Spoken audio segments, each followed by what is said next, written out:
Good day everyone, welcome to Footyology TV, coming at you live from the studios of Southern FM in Brighton as we let the opening music just go a few bars longer than usual.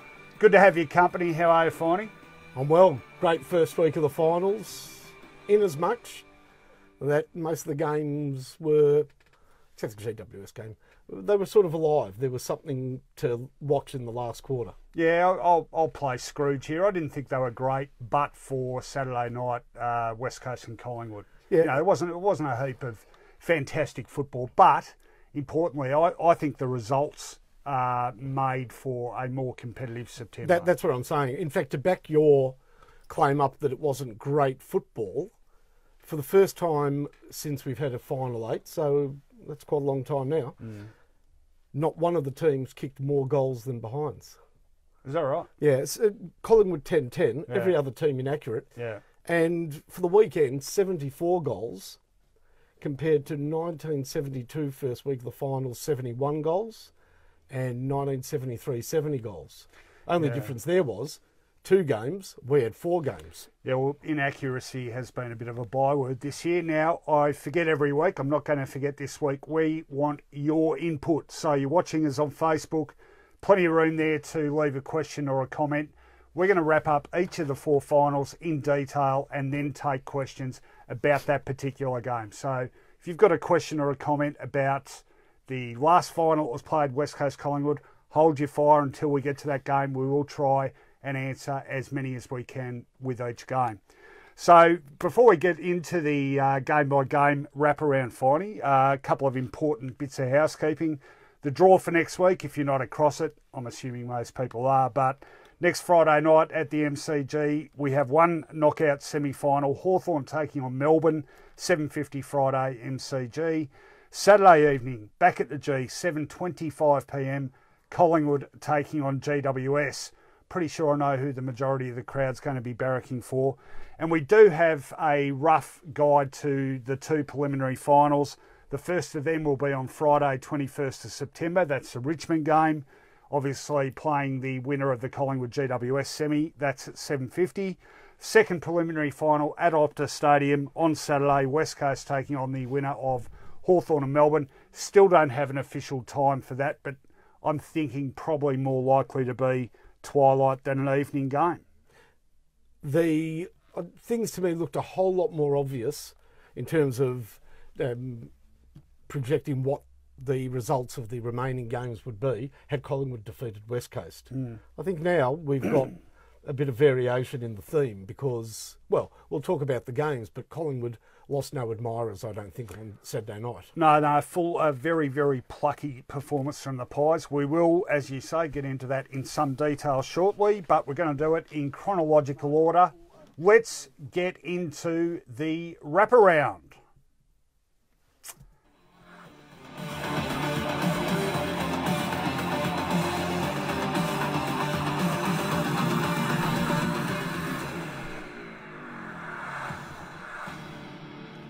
Wrap it up, mate. We're letting you get your bang for your buck theme-wise.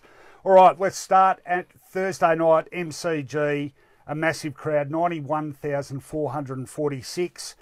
Came to see the Tigers and Hawks play off in a final for the first time, and they saw, in the end, a pretty convincing win to the Tigers, 13-17-95, defeating Hawthorn 9-10-64. You can have first go. What'd you make of it? This is now the 4th consecutive final that Richmond have played at the G on their own terms, controlled the game, and they all seem to follow a pattern. I'm talking about the 3 finals last year and the final this year, and that is that at half-time in all of these games, their opponents have been strangled to lifelessness by the boa constrictor that is Richmond in the finals. They just make it so difficult for teams to move the ball on the MCG. They are able to stop them on the wide wings and in the deep flanks and pockets. And at half-time, Hawthorn 3-5, not dissimilar to Geelong of last year, GWS and Adelaide of last year, and their half-time scores. In fact, almost to a theme, at that point, even though Richmond don't lead by a great deal, the die is cast. and the tap is turned on with a more expansive Martin. They become more attacking in the second half, and it is a script that they have followed now 4 times in a row. No, you're right. A lot of similarities. A few observations about the Hawks early on. Now, they led by a point at quarter time, but you didn't sense they were controlling the game. No. To that end, Tom Mitchell and Jay Gray-Meara had 22 disposals between them in the first quarter alone, and I thought for very little impact, really. A couple of other pivotal moments for them were the misses of absolute gimmies from first Sean Burgoyne and secondly Luke Bruce. Probably the two Hawthorn players least likely to miss clutch shots, which they both did. That didn't help.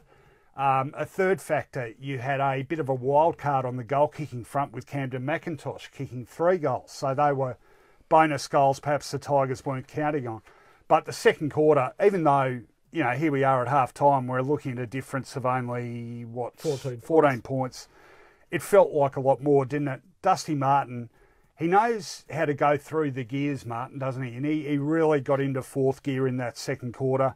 7 clearances for that term, 3 centre bounce clearances, and Richmond won the centre bounce clearances 5-zip in that second quarter, and really put their stamp on the game. At that point in time, it became apparent that the playing of Segler was surplus to needs. Yeah. An interesting selection, given the weather forecast was always going to have rain in Melbourne, either during the game or just before the game. And very few teams play 2 ruckmen. I know that West Coast do with some success, but it's something Hawthorn haven't done for most of the year. Well, it's interesting you bring that up because that ties in to a bit of a theory I had. Hawthorn this year have had success with that forward half pressure and forcing turnovers, but they're less able to capitalise on it now without Cyril Rioli. There's a lot in the lap of a guy like Paul Puopolo.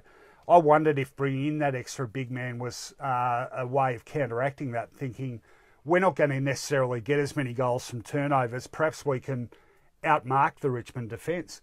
But it certainly backfired on them, didn't it? And then they, of course, had a real blow to their defence when Ben Stratton hurt his hamstring. The forward line, then we know that the Richmond forward line, and it's interesting because why would you markedly change that forward line, which they will next year if they land or when they land Tom Lynch. So this forward line begins to operate almost perfectly. And how does it operate? It's still a marking forward line. It's most interesting, isn't it, that even though it's not considered a short forward line, I mean, Caddy is such a strong mark that he provides a hit-up player even in those conditions. Rewalt, of course, goes for a lot of marks.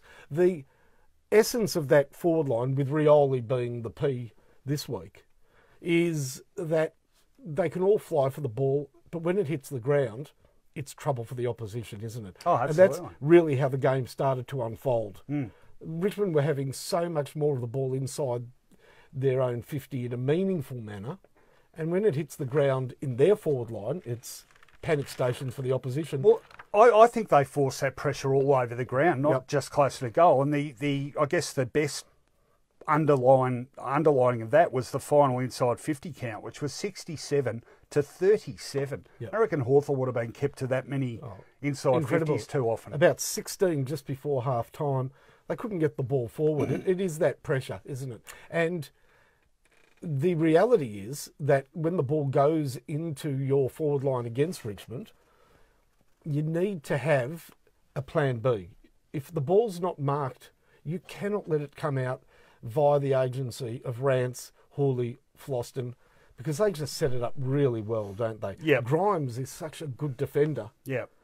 And he allows Rance almost licensed. In fact, Rance should not be in that All-Australian team without Grimes, because Grimes is central to how he plays. I thought Floston was a big part of that as well.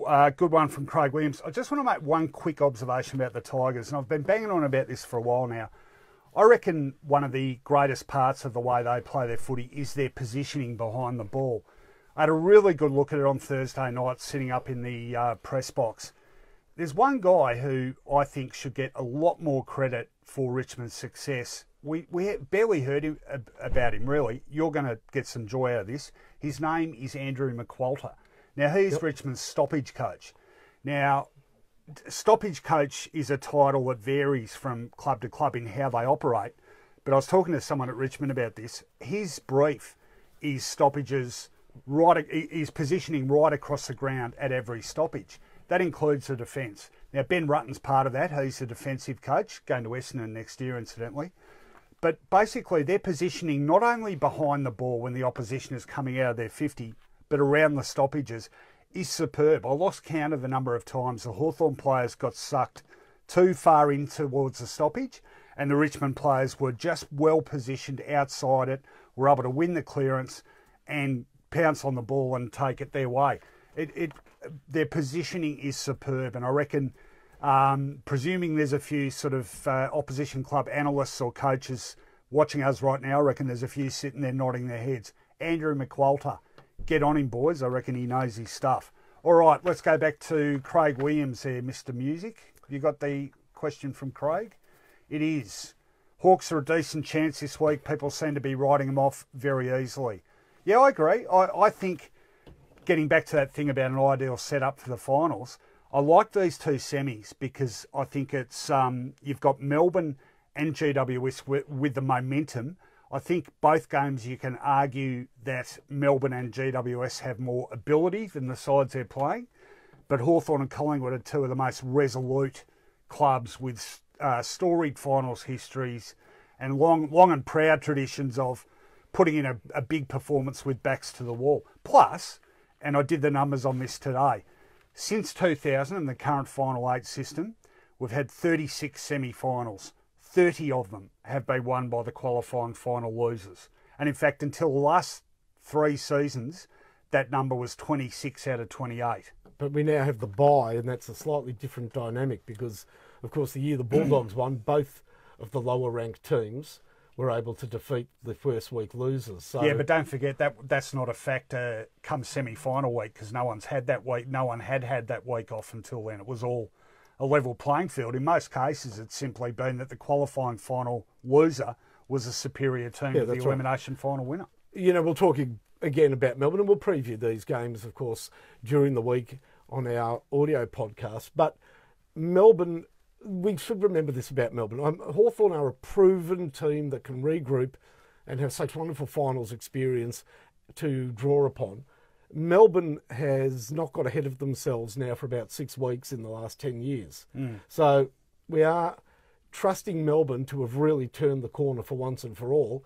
And Hawthorn are going to make that difficult. So do not write Hawthorn off, of course. You can't write Hawthorn off, as Peter McKenna used to say. Christopher Wilkinson says, can you see Brandon Ellis making his way back into the Richmond side for either the prelim or the grand final? It's a really good question. At the moment, no. No, whose place would he take? There's no room at the inn.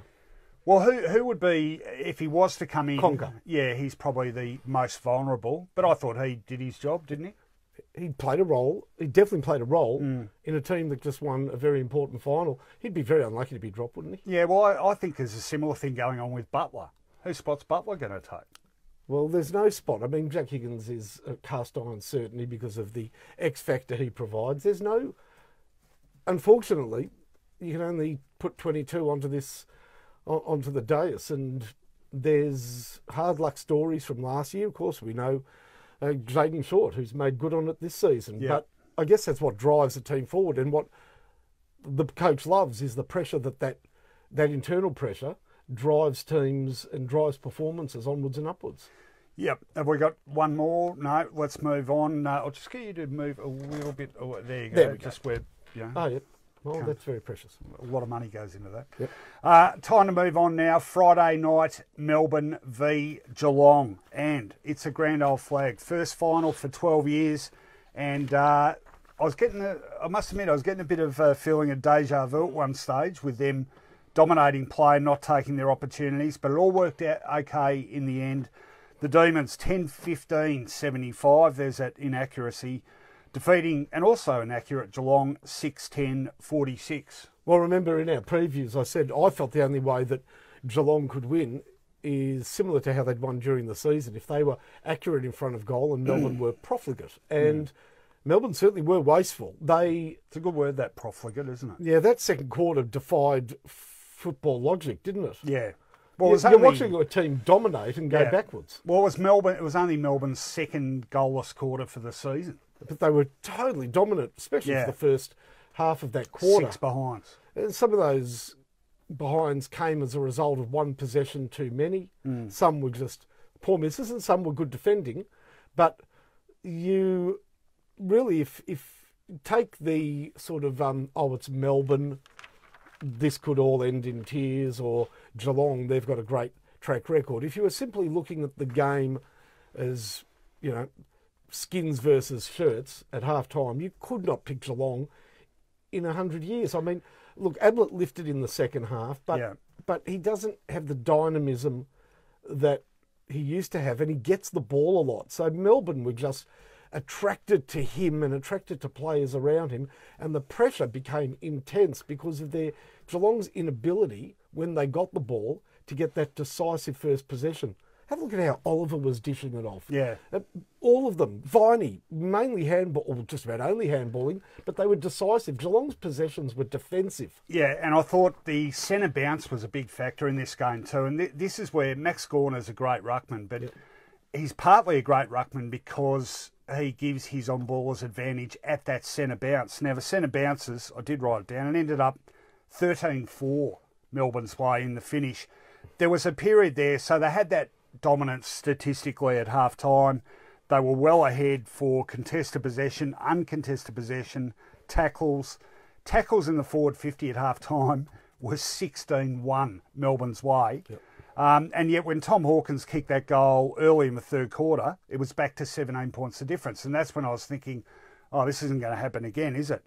How about when he was lining up for goal? 21 points down. And the Joel Selwood incident. Oh, yeah, correct. But I thought Melbourne steadied really well. It was the goal to Melksham in the third quarter that really steadied the ship for them, got them back to a near 4-goal advantage, and they toughed it out after that. It was then that incident happened with Selwood flinging, who was it? Oh, Melksham to the ground and giving away the free kick when Hawkins was lining up. But in the end, it was sort of like 3 games between these sides have been played the same way, but this time Melbourne won. I felt like I was watching the same game 3 times. So Melbourne, in the 2 they lost during the season, had 64 inside 50s in both. This time they had 60 to Geelong's 43, so incredibly dominant. They had 50 more disposals. They won 11 more clearances. Contested ball, which they've dominated this season, they had 17 more contested. They had 25 more uncontested. They had 18 more handball receives. There was barely a statistical area Geelong was even competitive. So in the end, it was no real surprise that the margin blew out to that 6-5 goal mark. Finals football is interesting. I sort of draw this analogy. Home and away games are a book that is borrowed, read and returned. Finals is a book that is bought, read and kept. Because performances in finals are remembered and they're career changing. And we saw Wiedemann, who has been a work in progress. Jeez, he was good. Yeah, whatever he has been taught through the VFL and his sporadic appearances for Melbourne in the seniors, all were put to good use in a final. He was a goal-kicking menace. He was a lead-up, hit-up forward.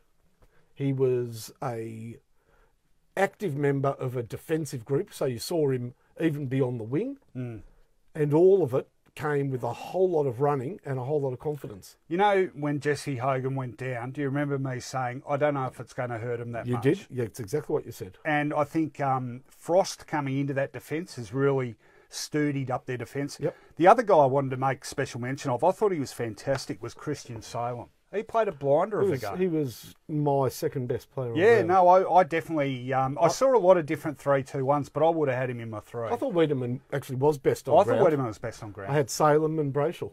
Yeah, no, I reckon I'd agree with that. So that surely is Salem's best game. Very quickly, where do we reckon the Cats are at? I feel like I've been banging this drum all year. I felt like, as competitive as they were, and they really were incredibly competitive, even the games they lost were never by much, but I just didn't feel like they were capable of lifting above the peak that they showed during the home and away season, and that was borne out. They're still overly reliant on the Holy Trinity. There are still doubts about every week about the bottom few on their list. And I think, look, injuries have been a factor in this. I don't reckon they've been able to get enough continuity in those younger guys they're trying to develop. And I think that's held them back too. But you look at the midfield personnel, you look at Hawkins having a great year, you look at the fact they were number one team defensively, and you're thinking, why aren't they better than they are? Why do you think they're not better than they are? Because their list is not good in terms of winning finals. That's a succinct summation. Yeah, it isn't. Look, Harry Taylor is coming to the end of a storied career. Yeah. Henderson was found out. I know he's had a predominantly injury-ruined season, but he still is in that team, and those two backmen are too slow for mine, really, come finals time. Now, they're great, and I've been banging on about this, to borrow a phrase, that their position every year is inflated, is better than it should be, because they have the advantage of a home ground advantage, something that I think that they should have, and I'm not saying that that's wrong, but it proves to be a millstone around their neck come finals time, because I don't believe that's really where they are placed in the league. So for me, a team that sits more outside the 8 than inside the 8 is once again embarrassed in the first week of the finals. Well, there's a bigger picture emerging with both them and the other team exiting the finals this year, Sydney, and they are two teams that have regenerated while staying competitive. Very, very similar situations. It hasn't been a great vote of confidence in that with strategy, has it? From Jaron Parkinson, Melbourne is absolutely a contender now. Yeah, provided they beat Hawthorn. No, they will be, for mine, an equal money chance at worst, even in the preliminary final, should they get over Hawthorn. Were they to go into a grand final against Richmond, I think they'd be a pretty big underdog. But I'd still give them a chance. But yeah, no, I agree with that. I think their upside is huge. Yeah, I mean, for me, their best chance is, first of all, they need to beat Hawthorn. Not easy at any time. Then they have to go west with the week's break, which is perfect for a team like West Coast. They're swimming against the tide, as you always do over there. A very tough contract. They have played a preliminary final against West Coast in Perth before, 1994, and they got spanked. So sorry, I shouldn't have brought that up. Quick one from Vaz Maroulis. Geelong needs to go back to the draft and stop trying to trade their way to their next flag. Well, that's sort of what I was saying. I think the route that they're going down, which is fingers in the dike, sort of patching up problems. So what are they going to do this time? Do they go and get that ruckman that they need? No, I think this will be the line in the sand moment. However, having said that, I think they've been absolutely justified in doing it until now. They've played in the last two preliminary finals. Yep. So I agree. I agree that the dice has almost been rolled for them a couple of times. Of course, Dangerfield was a brilliant recruit, but he nominated Geelong. And of course, when you get the opportunity to tell people to stop ringing you when we're doing this show. Who is it? It's actually somebody very interesting, football related. It always is. Later. But when Gary Ablett said he wanted to return home, of course they have to accept him with open arms. I don't know if that's really the road that they were intending to head down. So once you've got those three, you start definitely planning with other senior recruits to go for a flag. But it has almost been thrust upon them a bit. Yeah. Having said that, do you think there's a club in the AFL who, if Gary Ablett said, "I want to play for you guys," would turn around and say no? I'm saying it's the road, it's the path. They came to a fork in the road maybe 3 or 4 seasons ago, but they were not. The path they chose was the one chosen for them when Dangerfield said, "I'm coming to Geelong," and then Ablett said, "I'm coming back." All right, we've got one more quick one from Craig Williams. Clayton Oliver is equally as good as Cripps is, just seems to fly under the radar. Well, there goes one of my hots. Oh, okay. Almost the same as that. We won't expand on that one. You've had to quote a phrase from the Ruck and Roll podcast I do. You've been gazumped. All right, let's move on. We might have one more. Got to be quick, Mr. Music. From Steve Box, does Dalhouse help? Not for me. No, I don't think they need him. Ablett, Dangerfield, Selwood, Kelly, Duncan, Menegola. Is he as a small forward? If you can return back to a high pressure forward, yes. I think they need a quick. You know what I reckon they miss? someone in the mould of a David Wojcinski. Yep.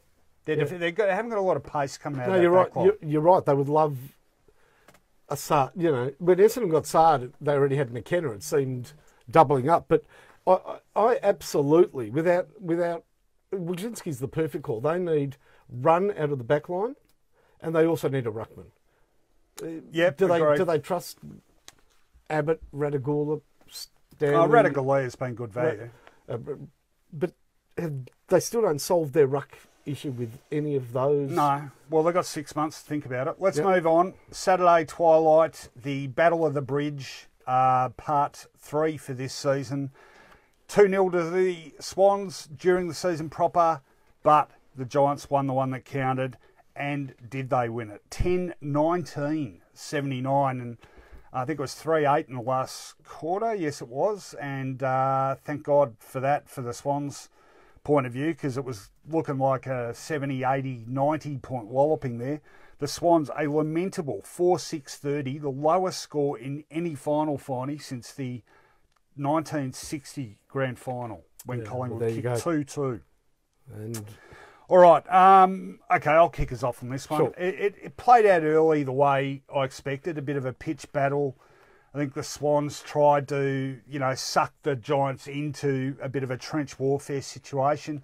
They're good at doing that. But I thought the Giants withstood that really well. And we did say when we were previewing in last Thursday's audio podcast that we both felt that if the Giants could hold the line, they could get them on the outside the longer the game went. And that's pretty much exactly what happened. Significantly, it happened without the services of Josh Kelly, who was injured pretty early. But in the end, they just looked a class above the Swans, didn't they? They obviously, look, Sydney had, by the time they reached the finals, run out of ideas. They had very little imagination going forward. And the fact is that they relied so heavily on Buddy Franklin to win a number of their games that not only did they have a sort of a predictable game plan or an obvious game plan, part one, but part two, Buddy wasn't fully fit. So no, he wasn't. Did you like that catch? Yeah. What's going on? Oh, are we sponsored? No, Cool Ridge. Feel free to jump on, makers of Cool Ridge. No, I'm absolutely dehydrated. Go on. Excuse me. Yeah, you can pass it over when you're done. I wouldn't mind a guzzle myself. The reality is that, and Davis, look, he played a great game, but could it have been made any easier for Phil Davis? Phil Davis is, you'd have to say, going back and using the old vernacular, the sort of backman that likes playing on the big gorillas. He does not want to get run around. He's more than happy to play and competent to the point of excellence playing on a stay-at-home forward. Now, Buddy just didn't cover anywhere enough ground, so there's something wrong with it's his groin, I believe, is the prevailing problem, and he wasn't right, and the rest of the team almost withered on the vine with him. They've had that, I reckon, for the last month, and they've been winning more than they've lost, but they've had that look of a banged-up team, drained also of inspiration almost. Haven't you felt that? Yeah. John Longmire was, when Sydney made their real assaults on premierships some years back, John Longmire was very much tuned in to the preparation required to get a team hitting the finals in perfect condition. Before the bye, giving players the opportunity to have a week off and just making sure that they were cherry ripe to hit the finals. I know that is his finals philosophy. Well, the fact that they were unable to play Parker and Buddy Franklin in the last game of the year, which was a must-win game against Hawthorn, so this was not resting. This was obviously an unplanned pit stop. It just showed, losing Callum Mills through the year, I mean, they lost players, but it just showed that by the time they hit the finals, things were not, the motor wasn't purring. And for a team used to being conditioned for the finals, that must be confidence sapping for the entire group, knowing that we're in the finals, but the script hasn't been followed. They've had a couple of these before. I remember even going back to like 2007, they got smashed in a elimination final by Collingwood. and thinking, you know, in fact, probably writing one of those end of an era type stories. And they always manage you looking at your phone while I'm talking. It's actually from a recently retired, lovely, Here we go. well, a couple of SMSs from a recently retired champion. Okay, well, tell them you do the bloody show from 7:30 Sunday night and they've got another 22 and a half hours of a day to contact you. Jared, I do the show, blah, blah, blah. Anyway, let's talk about the Giants because they're still alive. Yes. I got to the end of this game thinking a lot differently about the Giants than when it started. Now, full points to Leon Cameron and co for rolling the dice on selection. They brought in Green, Deledio, here we go, I've forgotten the other two. Green, Deledio, De Boer, and, come on, help me here. Who was the fourth in? Green, Deledio, De Boer. Oh, come on. Not quite sure. Well, Green was close to best on ground with 3 goals, 27 disposals. I think he had 8 inside 50s.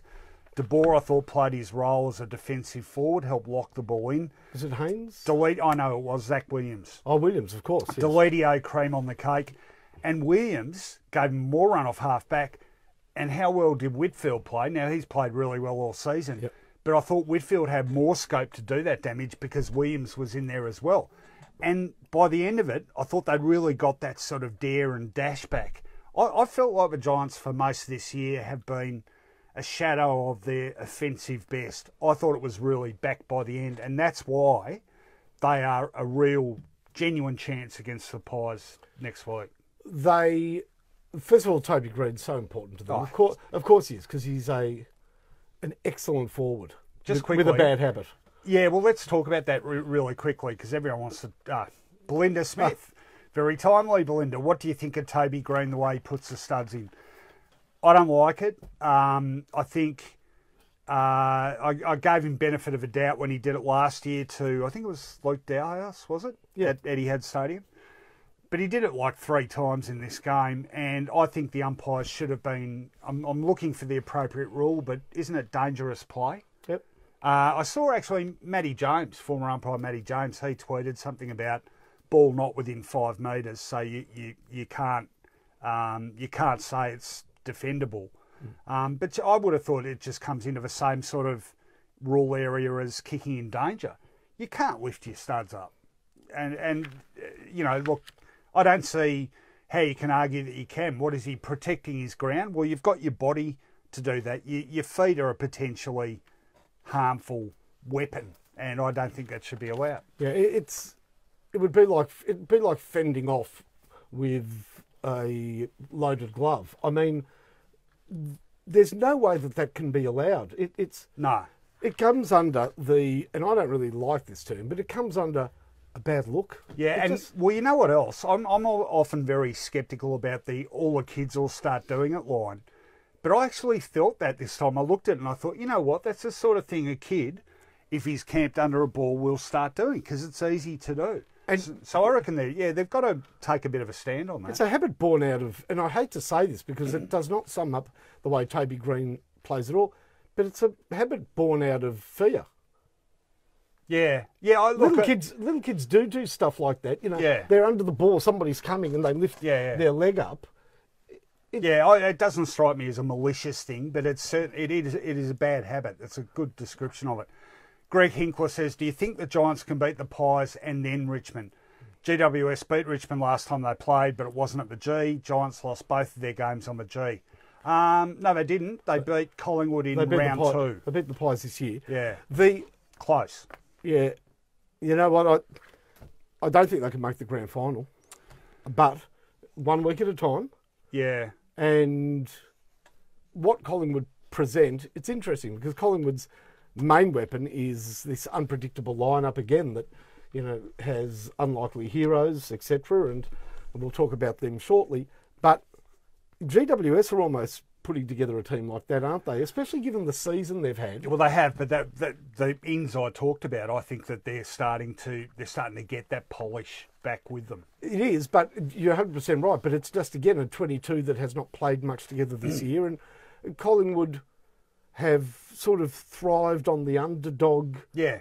But this is different. So I think GWS are well placed to topple the Pies We'll see how the Pies handle being favourites. I'll be tipping the Pies. Just playing devil's advocate, though. If they were good enough to win a final in those circumstances in the preliminary, why couldn't they also do it in the grand? The one thing is that I would say, we saw how important Gawn was. You know, their ruck stocks are still, they're fumes, really. Yeah. And they just survive on, and it didn't really come into play at the SCG, but it comes into play at the MCG. Yes. And Brodie Grundy could tear them apart. Yeah, Sinclair and Lobb was a bit of a non-event. Really quick one from Tony TC, dedicated viewer of this show. G'day, Tony. Sydney, has Father Time finally caught up? Yes. Oh, in a big way. Yeah. Grundy, that'll be his last go. Coupled with that, I think the younger guys didn't take the strides we thought they might this year. Like, I'm looking at, get to the end of the year, I'm looking at Florence, Haywood. Yeah, they are still complementary rather than, they didn't step up. As players like Parker got injured and Hanbury got injured, they didn't really have anybody step up into the midfield from that younger brigade, did they? All right, let's move on to the last and best of the first week of finals. It was a ripper, this game at Optus Stadium Saturday night. West Coast prevailing in the end, 12-14, 86, defeating a gallant Collingwood, 10-10-70. You ever built sandcastles at the beach, and when the tide comes in as a kid, did all you can to preserve your sandcastle by building a moat and then a bigger moat and then a wall of sand, but in the end, nothing holds back the tide. And that really was how this game played out. You know, West Coast came at Collingwood for the best part of 2.5 quarters, and really, when I say came at them, you know, Collingwood had established something in that second quarter. Well, they kicked 6 goals. They really looked good. But West Coast... Only 2.5. I'd argue 3. I mean, they kicked 2 goals to 1 in the third quarter, and they were 8 points up at three-quarter time. I'm saying, but West Coast were coming at them, and 10 points up. Collingwood were rebounding, repelling, yeah, and just finding a way to stay at arm's length. I would have to say... Tony says, Finey's going very deep with the analogous metaphors. Welcome in my VCE English classes anytime. Did well in English and English Lit. The rest of my subjects were shit, but those two I did okay. You'd probably be a couple of A's. You'd probably be sending him to the office for a late pass. However, Tony, a couple of old-fashioned A's. All right, get on with it. So, that tide. Now I know you're going to talk about people whinging about umpiring later, and that's fair enough because across the board it's irrelevant. You're trying to gazump me. No, but I'm not gazumping you. But I'm saying in that last quarter, West Coast were coming, and they were coming at a pace. Yeah. And Collingwood were going to have to play them on the rebound. And the fact that free kick wasn't played to Mason Cox is so ponderous. I'm trying to remember it. Which one? The ball was kicked forward. Cox was underneath it, all camped to mark the ball. Not to say he would kick it, because his kicking's off again. And as a sort of attempt to spoil him, McGovern coming back took the body. Oh, yeah. They showed Eddie Maguire beside himself in the stand, but he had every reason to. Yeah, I know. It was still funny vision. Because the umpires had got into this, decided not to pay free kicks. Previous to that, there was this incident in the West Coast forward line. Let's not talk about umpiring. Let's talk about the game. Well, it became part of the game because that is the tide you have to fight over there. So it becomes hard to get a free kick against them.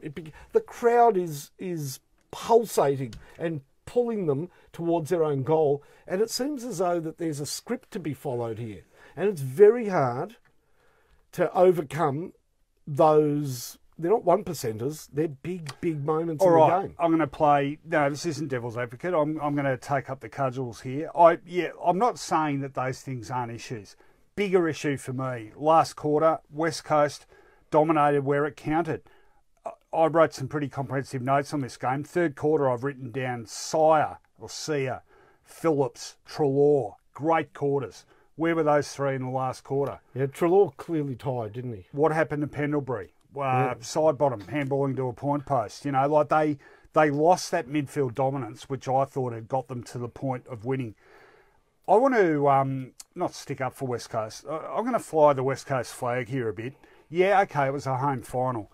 But they're in big trouble at three-quarter time, and I reckon people are still questioning their mettle. Remember, no Nat Nui, no Gaff, Kennedy first game back had looked out of sorts. He responded when he had to. Darling responded when he had to. The tall forwards really came to play in the last quarter when it counted most. I thought they really showed a strong mental streak and welcome resilience. And I thought it was a really impressive win by them in the end. Yeah, Ronaldo's goal was key to the... Well, don't gazump me on him either. But 5 goals to 1 in the last quarter. Yeah, I thought Redden was great in the last quarter. Well, he was great all game, really. Look, the truth is, and I'm full of praise for West Coast, all right, take these external factors out of it. For me, so important because people were very concerned about the amount of pressure the West Coast forward line could apply with Kennedy, Darling, Lacroix. They're not, you know, they're marking players. They're not known for their ground pressure. The importance of Rioli and the dangerous Liam Ryan through the game and then, huge. And then into that last quarter was immense because they were the ones that were causing the most headaches. I know that Darling and Kennedy found a way to get a couple of goals, but I really thought that those two guys, and I'll talk about them later, were key to the victory. Jetta, well, he promises to play well in big games, and he delivered. Yes, don't gazump me. We're gazumping. There's a lot of gazumping going on. But that's a really good point. And without wanting to gazump you, because I know where you're going with this, that is one element West Coast has now that they didn't in 2015. So 2015, you had Lacroix, Cripps and Josh Hill as your medium-sized small forwards. And their defensive pressure that season was okay. But it's not the same level of defensive pressure that Ryan and Rioli can put on, and Cripps can put on as a trio. Yeah. So I think their forward setup is better than it was 3 years ago. And we should mention the guy that really just played the perfect game. Elliot Yeo, when he's on song, can do anything. Oh, he's a really skillful player. He can mark the ball from behind, he can tackle, he can run, and he was on song. Sam Loriola, are Richmond and West Coast clear favourites now? They are for me. What about you? Well, West Coast have, that's the idea with the West Coast Eagles, isn't it? Or Adelaide, finish in the top two and win your 2 home finals. You know what the thing is with West Coast? Adelaide will suffer, when they get back, will suffer from this as well.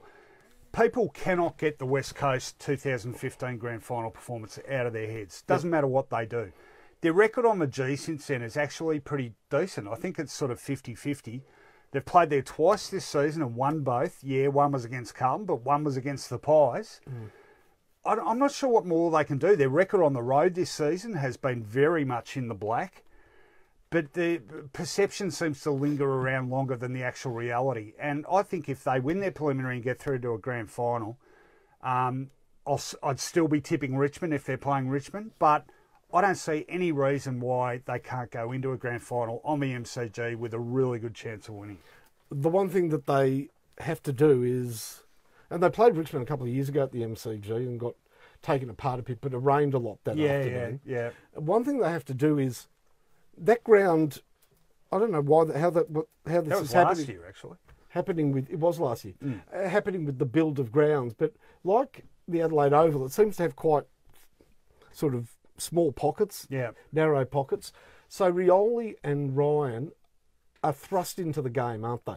I think the dimensions of Optus Stadium aren't that different to the MCG. They reckon it's as wide, out on the wings, but it does narrow down. Yeah. And this brings those pockets into the game, and it's those small forwards that can get lost in a grand final, really at the MCG. So I think it's almost in their hands, it's almost in the hands of the guys that I felt won them the game at Optus to be able to translate that to the MCG. Our floor manager's going berserk here because Finey's going to destroy the set. Sorry. If we had a floor manager.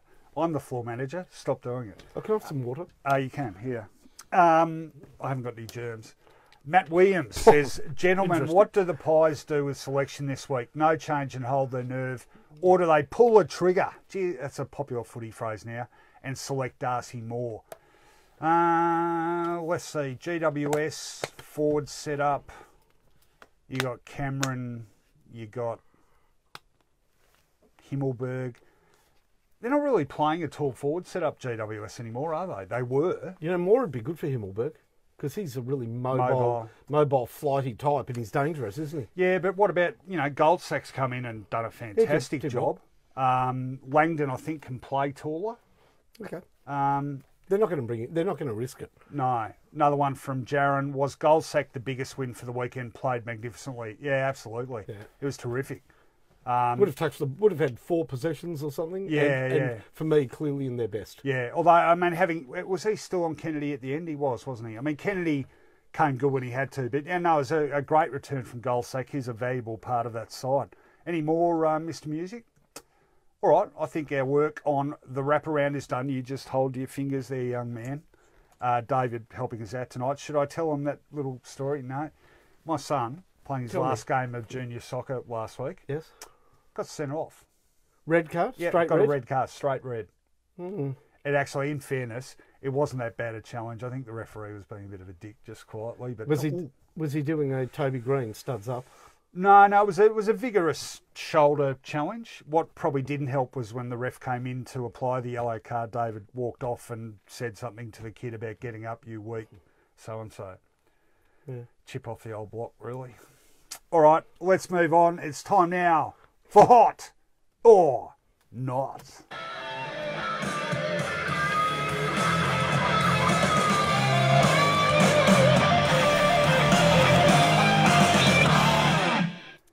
I went the Gene Simmons tongue out. You would have been a lazy guitarist. I know exactly what you would have been.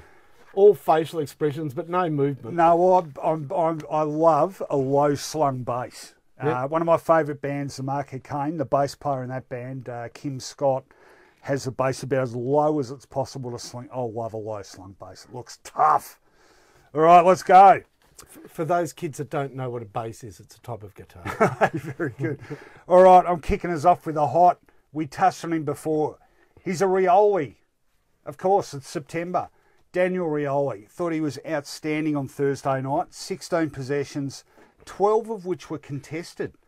3 tackles, kicked 3 goals straight. It was only his 54th game, so still pretty raw. Kicked 4 in last year's preliminary final. He's got a liking for September Finey. I had a really interesting chat on Friday night with Matthew Richardson, actually, and Richo is in love with Rioli, and I get it. He said he is built for September. Deceptively strong. Certainly got all the tricks in the bag. That beautiful dribblery kick that went, I think, under someone's legs. Not that Richmond, I would never argue anymore that Richmond doesn't have sufficient brilliance, but I think he's that little bit of September magic that just pushes it over the edge. And look, he's had plenty of raps so far, but I think he's got the potential to win a Norm Smith medal. Did you tell Richo he was our media positive for the year? I forgot. Geez, I should have. But I did, actually, he did thank me for a tweet about the Saturday night call in the Sydney Hawthorn game. Richo, I know you do watch this show, so we did give you a very big thumbs up, doing some great work. Anyway, go on. And bad luck on, was it Thursday night? No, Friday night. What happened on Friday night? Sorry, it was Thursday night. Look, I love Luke Hodge, but he was desperate to get a lot of special comments in. Oh, okay. It was breathless there for the first quarter in that box. Give us a word on Rioli. Okay. First of all, well surmised, a good summation there of what Rioli brings to the party. But it just reminded me of how brilliant Richmond were, and he was a huge part of this on Thursday night. Their determination to keep the ball moving forward in an attacking manner took on a new meaning on Thursday night. I have never, in that first half, I have never seen a ball kicked off the ground more often. To say it resembled soccer at some times is wrong. It was soccer at some times, including one of Rioli's goals. It was Rewalt off the deck to Rioli, but they don't need to be surprised by, oh, what's he done? I've got to... It's part of their modus operandi. Well, this gets back to positioning. They can do it in the knowledge that there's going to be one of their players there for it. But they expect the ball to be, the timing required to be in the right position for a kick off the ground means you almost have to anticipate it because it comes quicker than picking up the ball and having it handballed to you. So, look, he reads the game. You know who he reads the game like? A Rioli. All right, two things, Finey. Yep. One, give me the water back. Yep. And two, give us your first hot or not. I'll see your Rioli and raise it a Rioli. Look, Willie Rioli was overlooked. Oh, this is going to be fun. Yeah, go on. Well, Willie Rioli was overlooked, really, by every club. And I just can't understand my own St Kilda, who don't have, two sticks to rub together, why you'd overlook a Rioli, because they've got the perfect record in league football. There's never been a bad one. Oh, you guys went for Trent Dennis-Lane a few years ago. Yeah, but he's not a Rioli. So, do you know what his background is? The only footballer from, or with this background? Who, Rioli? No, Trent Dennis-Lane. Oh, no, I've taken you down that path. No. Burmese. So, really? Yes, his mum's Burmese. So, the Ryan Rioli combination is the perfect it is the necessary counterbalance with Cripps to a pretty heavy forward line. Remember that they play Vardy down there a fair bit as well. So if you've got Vardy, Darling and Kennedy all playing at the same time on the ground, you need something very quick at their feet. And Rioli and Ryan and Cripps offer that. They're all lightning fast. Rioli and Ryan are menaces. And to me, Willie Rioli, now Daniel Rioli's fantastic, but Willie actually reminds me more of Cyril. He is so hot on your tail when you've got the ball. He just really reminds me of him. All right, well, I've got something to add here because my second one is a knot. And you know what the knot is? It is Rioli. What? It's the absence of Cyril Rioli. This is now we didn't. Yeah, you did. I sent you a text. You just obviously didn't read it again. No, I already had mine. We didn't. No, not scripted. This totally independently. But seriously, my knot is. I think Hawthorn's loss of Cyril Rioli has really come home to roost, and their forward setup has been okay this year, but it lacks a bit of the magic that it used to have. And I think if Bruce and Puopolo aren't great, I think they're a bit vulnerable. Ruffy, he was okay, Ruffy, but he actually had not a bad night. But he's not what he was. We all know that. They're not getting that same value they were out of a second ruckman, which, they brought in Segler, but neither he nor McAvoy had a forward presence as such. Gunston ended up down in defence. So I think, like I said, the stats show that they are relying very heavily on forward half turnovers, which is great, but you've got to be able to capitalise on them, and I think they've lost that ability to do so, and the loss of Cyril is the main factor in that. They just don't have that oomph. In fact, the tackles in the forward 50 in that game ended up being 16-7 in Hawthorn's favour. Now, if Richmond managed 16 forward half tackles, they'd be scoring a lot more goals than the Hawks managed out of that. They kicked 9 goals to the night. Only 3 of them were crumbing goals. The rest were kick and mark or free kick. So it's a big factor for me. And I've felt like the Hawks' experience and, big occasion players were going to be a valuable weapon for them in September. But I still think that. But I think not having Rioli is the difference between them being able to perhaps even win a final and not. Well, Jarman Impey did some good things in the second half, but he didn't do anything in the first half. And no. The die was already cast, and I think it was probably Jarman Impey that most Hawthorn people thought could have filled the breach, but he can't. All right, now if you come up with the name either Dean or Morris Rioli, now I'm walking out. So your turn. My second is not a Rioli. Okay. Actually, it's a hot. And it is we read the SMS a little earlier on. It is... It's not an SMS. It's a Facebook message. Oh, Facebook message. Oh, okay. What's Facebook? Oh, come on. It is the influence, ability, class, and in the end, lack of recognition for the combination of Oliver and Brayshaw or either of those individuals. They're brilliant. Clayton Oliver, his ability to read the ball pounding off seemed to be the half back line on Friday night was superb. What about the one where he braced himself, smashed into Selwood, and in the same movement was able to get off the handball? Superb. Yeah. Brayshaw at the stoppages is You know what? He reminds me of Luke Hodge. He marshals them, he positions them, and he gets the ball. He's great. He's got beautiful hands. So you need that. You know, if you're gonna have almost a predetermined play with your ruckman, who is a dominant ruckman, you can't fumble it. You know what? You know, I talked before about perception being behind reality. I reckon this is a great example of it because Melbourne, as an inside team, are the best in the competition. Contested possession, I know a lot of my stats, contested possession differentials this season, they are at 17.1, which means per game they average 17.1 more contested possessions than their opponent. Second on the list, I think, is Collingwood on 10. Like they're close to double what the number 2 team is. Those two guys are mainly responsible for it. Why do you reckon they don't get the kudos they deserve? Well, look, they're not big scoreboard hitters, and I think people like that full page of statistics. Danesville, 32 touches, 6 tackles, 3 goals, 1. But they get, oh yeah, okay, so plenty of touches, but not necessarily goals or... Yeah, which is not their job, so don't worry.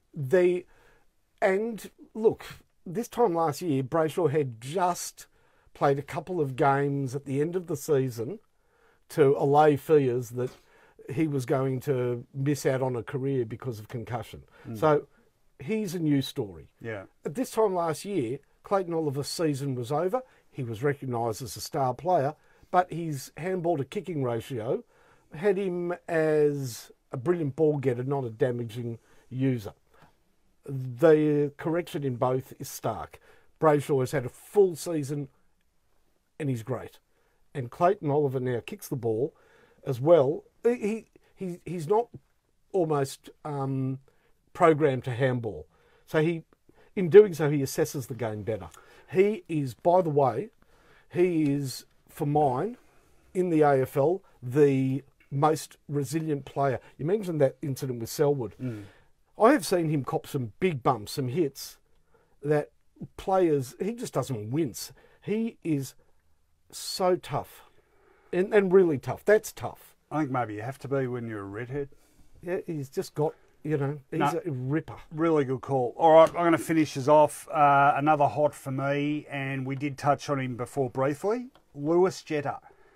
Now, he's had some good September performances. He's had some stinkers.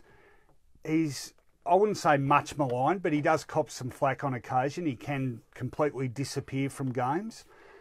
You wouldn't say his time at West Coast has been a raging success thus far. And there was a key moment, pretty sure it was during the third quarter. I can't remember who the Collingwood player was, but they came from opposite sides, ground ball in the middle. And I might have a different take on this. Jetta didn't bend over, the Collingwood player did. And I thought, oh, here we go. And sure enough, the commentary team got into him. Social media went off. Jetta, you jib, you squibbed it. Got to put your head over the ball. My take on that was, I actually saw what he was trying to do. I thought if he got over the ball and there was a big clash of bodies, the ball was going to go nowhere. If he tapped the ball to the side of the Collingwood player, which he was attempting to do, he was past and in free territory. I don't think it was a lack of courage. I honestly don't. I think it was a really smart thinking attempt to get past the opponent, and it didn't come off.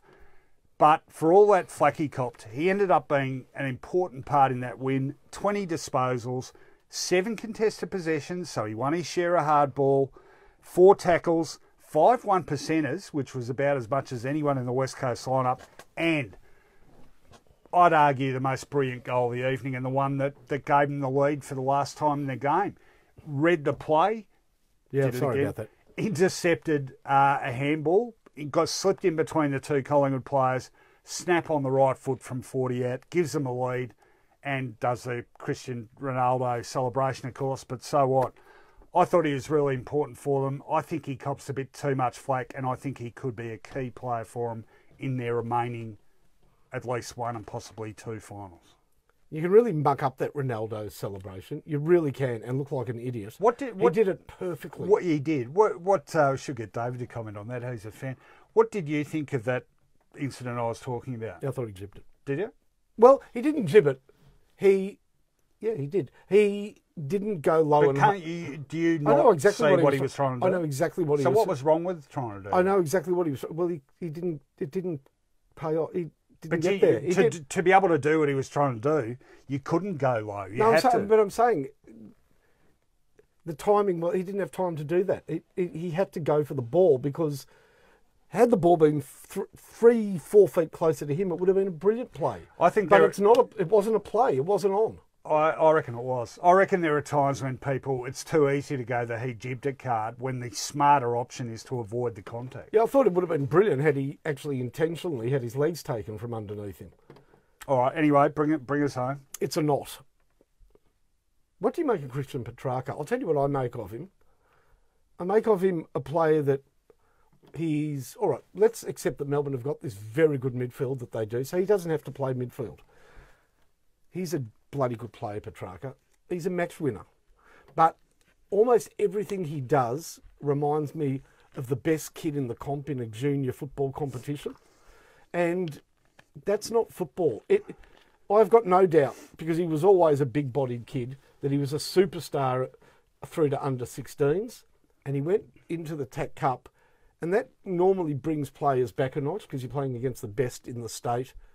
But it didn't for him because he still remained the big, powerful superstar match winner. And he sort of plays like that still. Now, Melbourne are wonderfully honest. They really are. They just showed a hardness. Jason Dunster rightly said, since he retired 20 years ago, he's never seen a Melbourne team this hard. They've become almost the polar opposite of what we derided in Melbourne for years. Okay, so are you saying Petrarca's lazy? No, he's a bit of a show pony. He just... they could get more out of him. He's a star.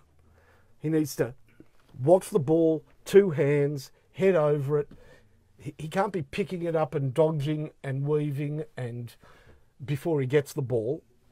Bank the bankables, and that is get it and just, I just think he costs himself some possessions and he costs his team some opportunities by going one-handed and going in a spectacular way.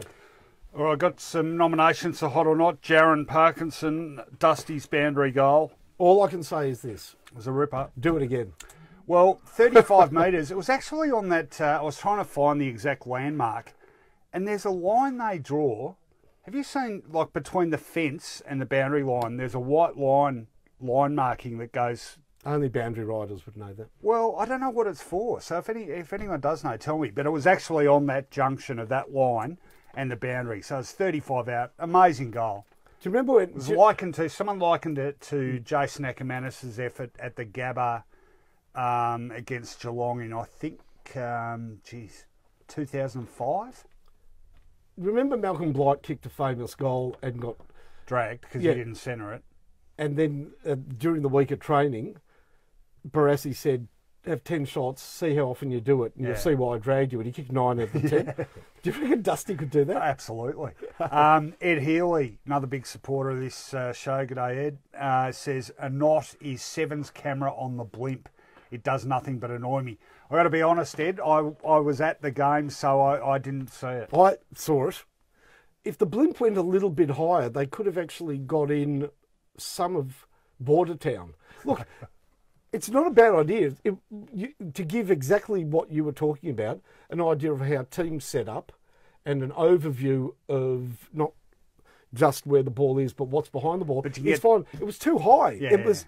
No, they've done that before, actually. It's ringing a bell. But you can get that overview of the positioning behind the ball with the behind the goals footage that all clubs have access to. And why they don't use it more is beyond me. The only times they seem to use it are at the wrong times.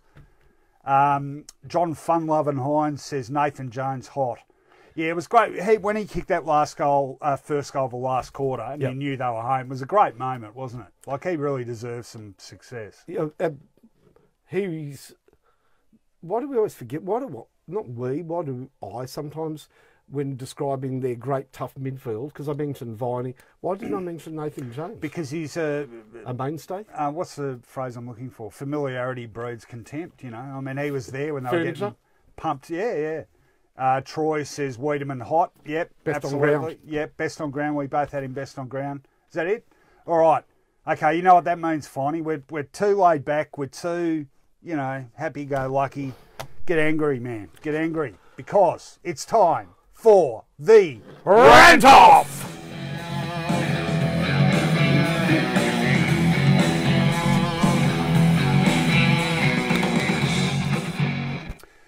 All right, I think you're going to like this one from me, Finey, because I know you've done a fair bit of umpiring in your time, and I've got just get that up a little bit, boy. Yes, thank you. I've got a bit of fodder on this subject, so count me in. 3, 2, you're off. I'm pissed off with people whinging about umpiring, Finey, every bloody week.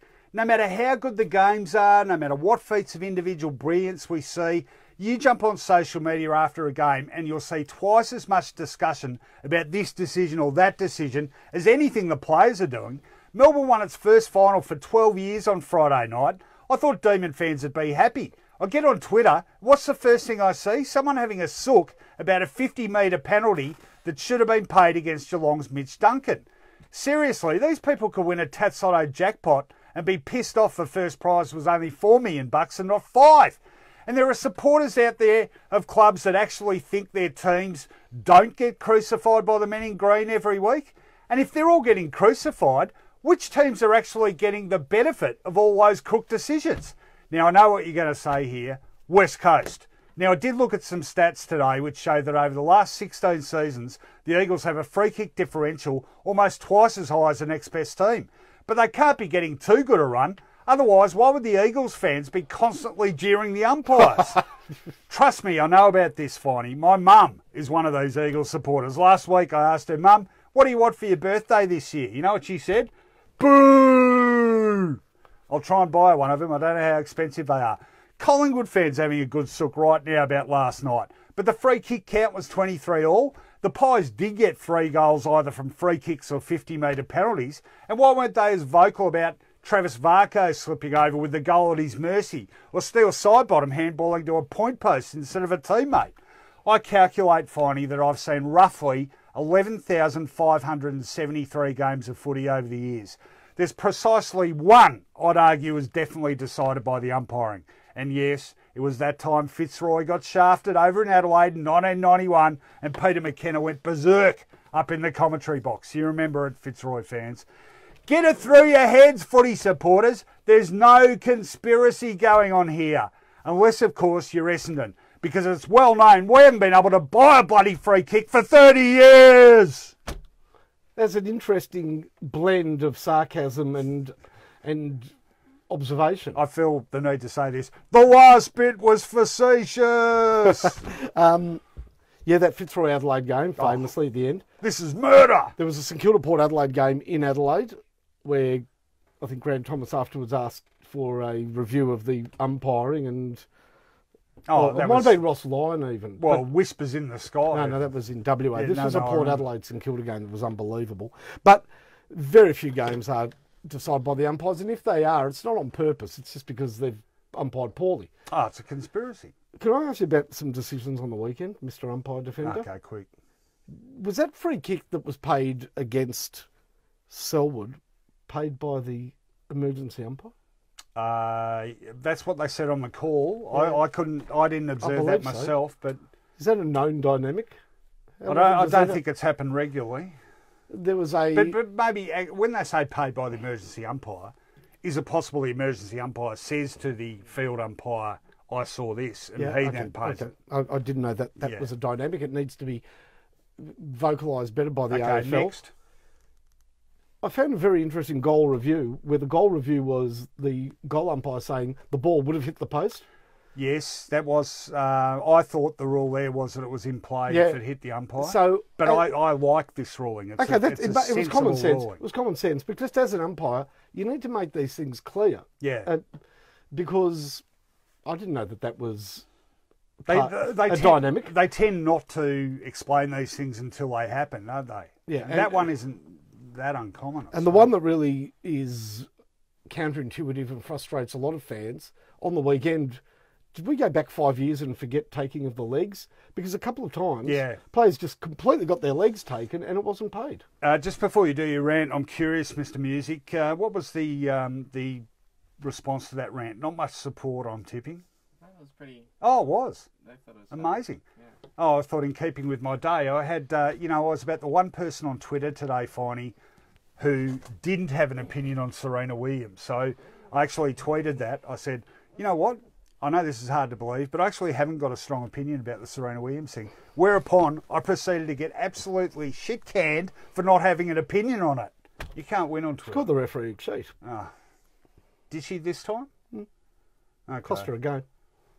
Yeah. Oh, yeah. well. It's tennis. You know what I say about Serena? What? It's my favourite tuna. Okay. I don't know where to go after that, but Don't to count you in. have Serena tuna? No, I have a tassel, actually, salmon. I prefer tinned salmon. The blue. What are you? What are you? A Siamese cat? No, it's Cats Tasmanian. eat No, tinned it's salmon. Tasmanian. It's beautiful. Tinned. Yeah, blue.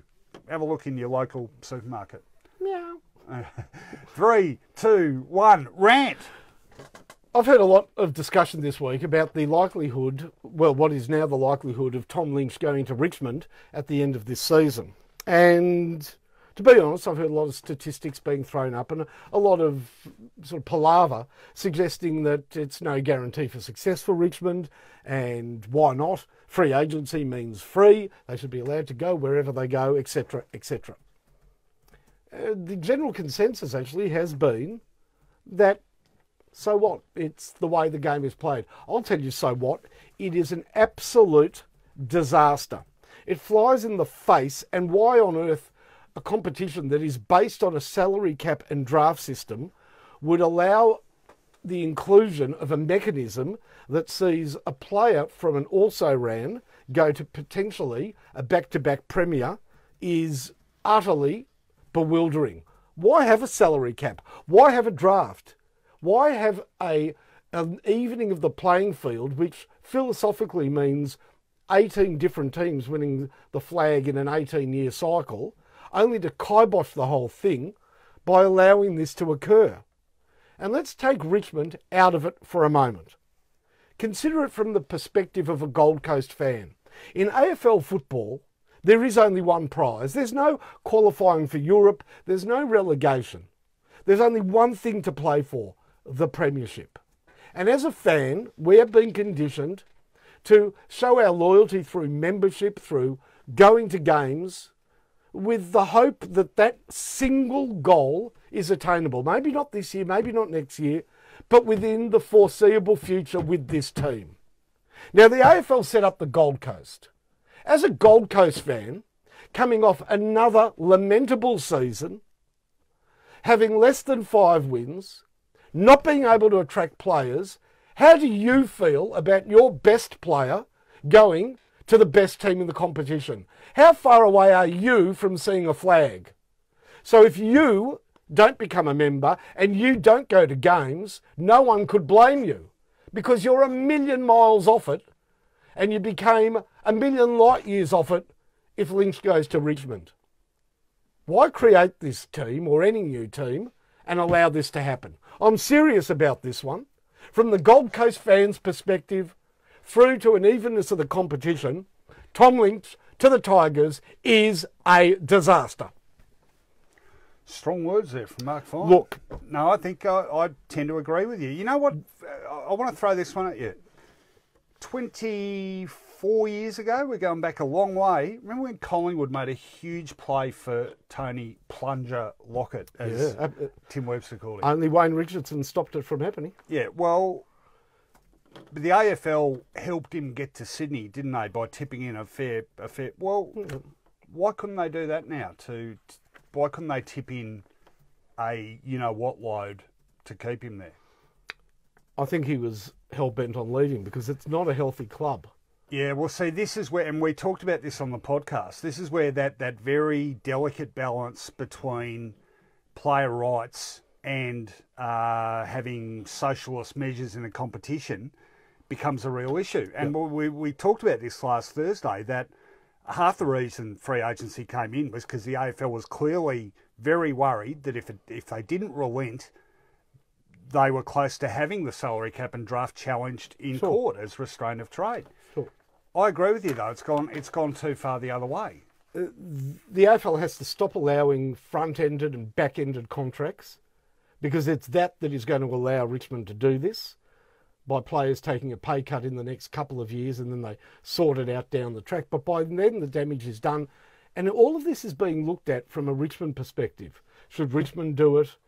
Does it make Richmond too strong? But we need to look at it from the Gold Coast and their fans' perspective. And if there is only one prize in football, look, I'm pretty downcast at the moment as a St Kilda fan. I imagine Carlton fans are struggling through year to year. Gold Coast fans have had nothing.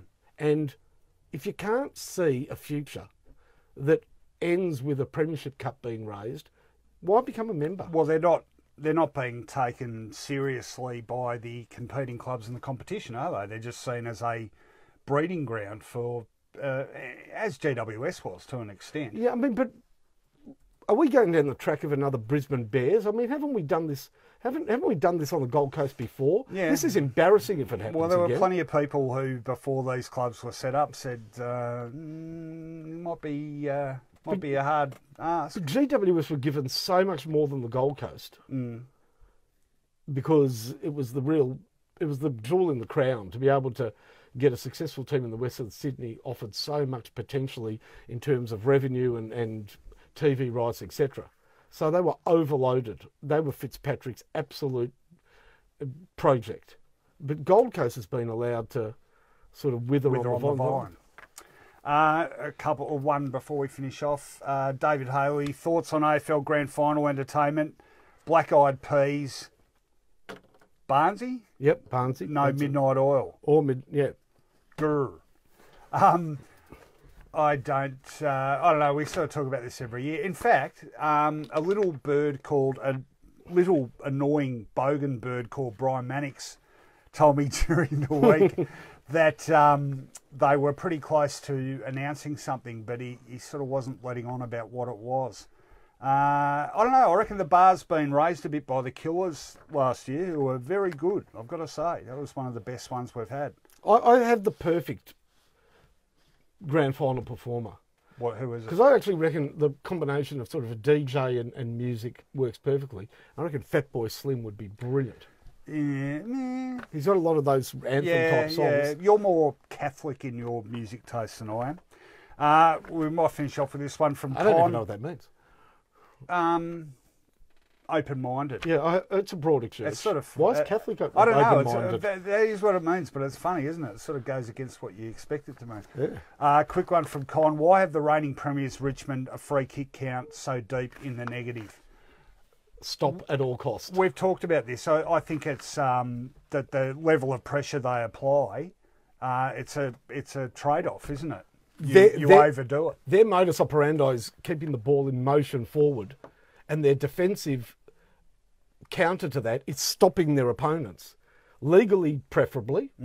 But if they have to give away a free kick and set up behind the ball, that you observed quite rightly is so expertly done, doesn't bother them. That's true. Essendon were doing that 30 years ago, conceding 15-metre penalties, Correct. which is why it became a 50-metre penalty. In fact, just on that point, I was talking to an opposition club strategist about their setting up, and that's half the reason they're very happy to concede clearances, because if they can force a stoppage, they can get the setup behind the ball they want. Of course. Michael Liddy says, Uncanny X-Men. Oh, God, no. No, I've got to work with Mannix on the podcast. He'd be unbearable. No, just kidding. That'd be all right. What was the one below that, Mr. Same, another Uncanny X-Men. Oh, we've got the Uncanny X-Men fan club on here, have we? Yeah. Well, actually, we're recording a new episode of Ruck and Roll tomorrow. Get online if you haven't seen it. It's a breezy and entertaining mix of sport, music, and life observations from Kevin Hilly and myself, and an angry little man from West Meadows who used to front up a rock band. Can I just say, as a sort of St Kilda tragic, I immersed myself on the weekend in some old YouTube footage of St Kilda. I watched a quarter of a game from 1973, St Kilda versus North, which was I've seen that at Moorabbin. which was a great game. It was because, the last game of the season. Yeah, because both teams could make the finals. Yep. North led by 4 goals early in the last quarter and lost. A St Kilda Geelong game from 63. And believe me, if you think that the skills of football, if you think it was tough back then but not as skillful, they were very skillful back then. 63 proves that. Yeah. But the best was a BBC documentary of the 1966 Grand Final. Oh, I've seen that. That's an epic. It is great. And what I loved about it was... It's Panorama, I think. Yeah. And they spend time with Baldock and Brian Serakowski before Baldock's the game. milking a cow or something. He's got a goat and some pigeons. Yeah. Brian Serakowski, the day before the game, is water skiing. Yeah. Behind a speedboat. No, stop it. Yeah. But the best thing about it was that the game is truly Australian in its very essence. A lot of vigour and vim that wouldn't be counted or allowed in our game of association football. It's like, we're wild. I think it's fair to say that. Actually, one of my favourites, there's a black and white photo taken in the Essendon rooms after the 68 grand final, which they lost to Carlton. And I think a dejected Alan Noonan or someone, but streamers and decorations up behind him. These were in the days where to say bloody was considered a swear word. And so they've written a little verse up there. Are we good? Are we good? Are we any ruddy good? Oh, fantastic. And just interestingly on that St Kilda grand final win, and by the way, it really is upsetting to see the entire team come back in the room wearing Collingwood jumpers. Yeah. That's a tradition well and truly passed on from, or moved on from. But the first song St Kilda sang when they came back in the rooms was not "Oh When the Saints." He's a jolly good fellow, wasn't it? No, Alan Jones? No, what was it? It's sort of some song about winning. Did we win, and we came through, and it's this very strange song. That reminds me of... Sorry, I did it again. When the football season comes around again, and the you don't know it?